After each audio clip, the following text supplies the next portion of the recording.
नज़रीन, baton of field marshal की तकरीब में सबके चेहरों पर मौत तारी क्यों थी? मरियम नवाज हो, नवाज शरीफ हो, शहबाज शरीफ हो, शरीफ फैमिली का कोई भी शख्स हो, सबके चेहरों पर मौत तारी क्यों थी? बिलावल भुट्टो हो या पीपल्स पार्टी के लोग हों या वहां पर बैठे जितने भी लोग थे, सबके चेहरे मरे हुए क्यों थे? सबके चेहरों पर खुशी कहीं पर भी नजर क्यों नहीं आ रही थी? सब तकरीब में होने के बावजूद भी ऐसे क्यों लग रहा था कि तकरीब के अंदर मौजूद नहीं है? इन सब ने मिलकर ऐसा कौन सा गुनाह कर डाला है कि जिसके बाद इनके चेहरों से खुशी गायब हो गई है? ये एक बहुत बड़ा सवाल है जो कि सोशल मीडिया पर उठाया जा रहा है। इसके ऊपर तारिक मतीन ने खूबसूरत गुफ्तगू की है। हम आपको उनकी ये गुफ्तगू सुनाते हैं। किस्सा हमारे सामने जहां हमारे सीएम्स बैठे हुए हैं, गवर्नर्स बैठे हुए हैं। अगर आप उसको देखें तो आपको सीएम पंजाब नजर आती हैं। सीएम पंजाब के साथ उनके भाई बैठे हुए हैं, हसन नवाज। अच्छा, एक तो भाई सीएम्स की रो में क्यों बैठे हुए हैं मेरी समझ में भी ये भी नहीं आया, लेकिन खैर सीएम बैठी हुई हैं, उनके साथ उनके भाई बैठे हुए हैं। फिर उसके बाद आप देखिए कि मुराद अली शाह हैं, सीएम बलूचिस्तान है, और फिर उसके बाद आपको इरफान सिद्दीकी साहब, गवर्नर पंजाब साहब नजर आते हैं। इन चेहरों को देखें आप तो आपको एक अजीब उदासी, यानी संजीदगी एक अलग चीज होती है, लेकिन एक उदासी, अफसुर्दगी नजर आएगी। कौमी तराना पढ़ने का मौका है।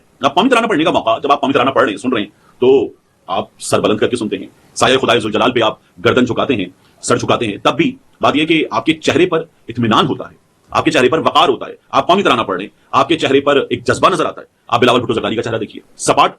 उसके बाद मियां नवाज शरीफ साहब का चेहरा देखिए, सपाट। क्या आपको मियां नवाज शरीफ साहब के चेहरे पर ऐसे जैसे यहां मौजूद ही नहीं है, इस सीन में मौजूद ही नहीं है। बड़े सीनियर आदमी है मियां साहब, 3 बार के पीएम है, लेकिन हवन्नक नजर आ रही है मियां साहब। नज़ीर, जब आपका ज़मीर आपको कुचोके लगा रहा हो, आपका ज़मीर आपको इत्मीनान ना लेने दे रहा हो, तो आपके चेहरों पर मौत तारी हो जाती है। जब आप अपने हाथों से अपने ज़मीर का गला घोंटने की कोशिश कर रहे हो तो चेहरों पर मौत तारी हो जाती है। नवाज शरीफ का चेहरा देखा जाए, मरियम नवाज का चेहरा देखा जाए, यहाँ तक जब शहबाज शरीफ बैटन शील्ड देते हुए आर्मी चीफ के करीब खड़े थे तो आर्मी चीफ के चेहरे पर तो मुस्कुराहट थी, लेकिन शहबाज शरीफ के चेहरे पर कहीं भी मुस्कुराहट नहीं थी। नज़ीर, आखिर ऐसा क्यों हो रहा है? नवाज शरीफ 3 बार प्राइम मिनिस्टर रहे, हमेशा फौज के खिलाफ गुफ्तगू करते रहे, वोट को इज्जतों का नारा भी उन्होंने लगाया था, लेकिन आज फिर से अपना जमीर बेच के बैठे हुए हैं। अवामी मैंडेट पे डाका डाल के अपनी बेटी को चीफ मिनिस्टर बना लिया है और अपने भाई को प्राइम मिनिस्टर बनवा के बैठे हुए हैं, लेकिन जमीर का सौदा करना पड़ गया है। आज अवामी मैंडेट पे डाका डालने के बाद उन्हें उसकी कीमत चुकाना पड़ गई है। आज ऐसे ऐसे फैसले करना पड़े हैं कि जमीर को चौके लगा रहा है, इसलिए लोगों के चेहरों के ऊपर मौत तारी हो गई है। इस वीडियो के बारे में कमेंट्स में अपनी राय का इजहार जरूर कीजिएगा। आज का फैसला मुस्तकबिल में लोगों को किस कदर ज्यादा नुकसान देगा, इनके चेहरे खुद बता रहे हैं। कम से कम इनको मालूम जरूर है कि मुस्तकबिल में आज जो कर रहे हैं इसका खमियाजा भुगतना पड़ेगा। अगर आप हमारे चैनल पर नए हैं तो चैनल को सब्सक्राइब कर लें और बेल आइकन को भी प्रेस कर दें।